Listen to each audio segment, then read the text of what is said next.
Estamos de volta com Entre Elas. Hoje nós, Rose, Zezé, recebendo aqui Dário Saad, falando sobre saúde do homem. Falamos sobre impotência sexual, sobre ejaculação precoce, o tratamento que existe para ejaculação precoce. Agora, Dário, para impotência sexual, tem tratamento? Tem tratamento. Se for um caso psicológico, emocional, ele tem que ser encaminhado para terapia sexual. Se for uma questão orgânica, por exemplo, diabetes, uma doença neurológica, você vai, claro, tentar o medicamento tipo dessa pílula azul muito conhecida aí. Se não funcionar, a segunda etapa do tratamento é uma injeção que se dá no pênis na hora da relação. A base de alprostadil, que é um medicamento, tem 2 nomes comerciais, que toda vez que o homem vai ter relação, ele aplica uma injeção na base do pênis e tem a relação. E não tem negócio que coloca também uma prótese? Isso. Caso a injeção ou o homem não se adapta à injeção, ou ela não funciona, a última etapa é a prótese. Nós temos 2 tipos de prótese.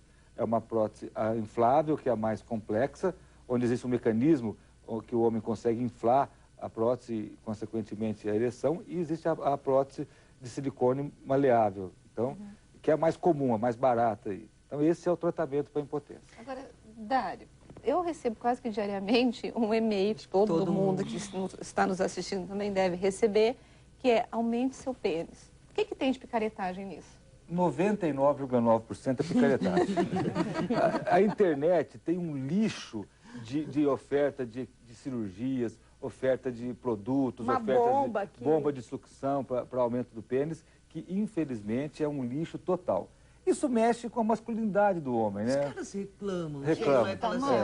Muitos homens, Zezé, muitos homens chegam lá: eu tô com uma dor aqui, uma dor ali, você não entende muito bem a dor. A hora que você vai examinar, fala: doutor, dá uma olhada, o senhor acha que é muito pequeno? Eu falo: é bom você perguntar para a esposa, para a parceira, mas na verdade é o seguinte. Mas eles são criticados, é isso que eu pergunto às mulheres. A maioria, não. Homem compara, porque sempre em filme a gente sempre tem aquela coisa do banheiro. Olha, o homem, eu acho assim, com o olharzinho, né? O homem compara, o homem mede, ele mede o pênis, ele chega, ele sabe, ele mede. Agora, na verdade, existe todo um conceito mais erótico, mais de que tamanho é documento, aí existe tudo aquele... Não é. Na verdade, algumas mulheres valorizam realmente o tamanho do pênis. Algumas mulheres relatam que para ela é importante.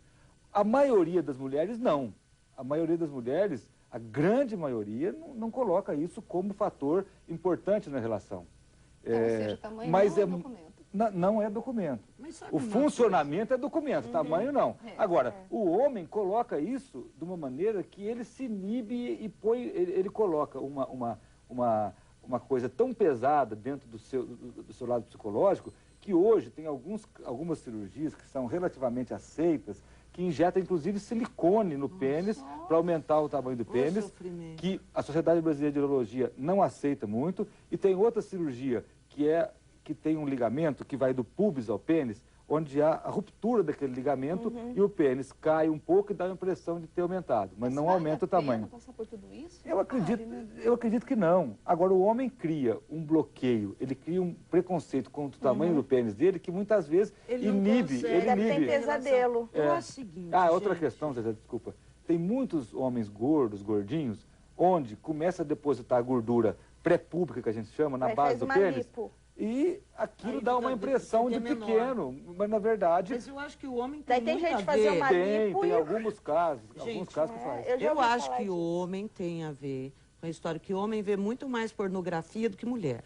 Né? Aquelas revistinhas, catecismo, o homem vê essas coisas. E nessas revistinhas tem esse lance do tamanho do pênis, que é sempre uma coisa importante na pornografia. Isso tudo vem dentro de um contexto machista da sociedade latina. Quer dizer, é um conceito machista, e o tamanho do pênis muitas vezes é relacionado à masculinidade. Então, aquele sujeito que eventualmente tem um pênis maior, ele é mais macho que o outro. Mas tem mais homens com pênis grandes ou com pênis menores? Ou com pênis médio, né, Zezé? Na verdade, a maioria... De repente todo mundo quer uma coisa inalcançável. Na verdade, a maioria dos homens está dentro da média. A média vai em torno do pênis ereto, em torno dos 12, 11, 12 até 15, 16 centímetros. Mas 6 centímetros é uma diferença 16. tanto. Não, sem dúvida que é uma diferença. Mas, na verdade, mais uma vez eu repito, para a grande maioria das mulheres, o tamanho não interfere, não. Verdade. Algumas, um percentual pequeno,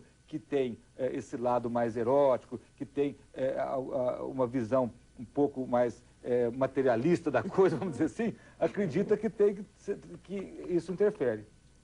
Olha, vamos falar agora sobre a próstata, que senão a gente não vai dar prevenção, tempo. Prevenção. Olha, é todo homem que acima dos 40 anos tem que começar a fazer prevenção ao câncer de próstata. Aqueles que têm antecedente familiar, ele tem que começar aos 40 anos com o exame de sangue, que é o PSA, e o exame de toque. Aquele que não tem antecedente familiar, pode começar a fazer o toque a partir dos 45. Uma vez por ano, Dário? Uma vez por ano. Mas ele tem que ir ao consultório. Ao consultório. E Quando no caso, dá alterado? ele faz a biópsia. Se ele está fazendo controle anualmente, 99% dos casos dá no início da doença. E aí o homem pode ser submetido, deve ser submetido ou à cirurgia radical da próstata ou à radioterapia. E isso interfere na vida sexual dele, quando ele descobre que tem... Interfere o tratamento. Por exemplo, nos homens mais jovens, há um consenso de indicar a cirurgia radical, retirar a próstata. Num homem bem mais idoso, 78, 80 anos, a grande maioria dos urologistas optam pela radioterapia, que hoje evoluiu bastante. A cirurgia radical da próstata, ela provoca, num percentual pequeno, um grau de impotência sexual ou incontinência. Melhorou muito. Até 20 anos atrás, 50%, 60%, 70% dos homens que eram submetidos a essa cirurgia tinham a possibilidade de ficar impotente. Hoje reduziu muito.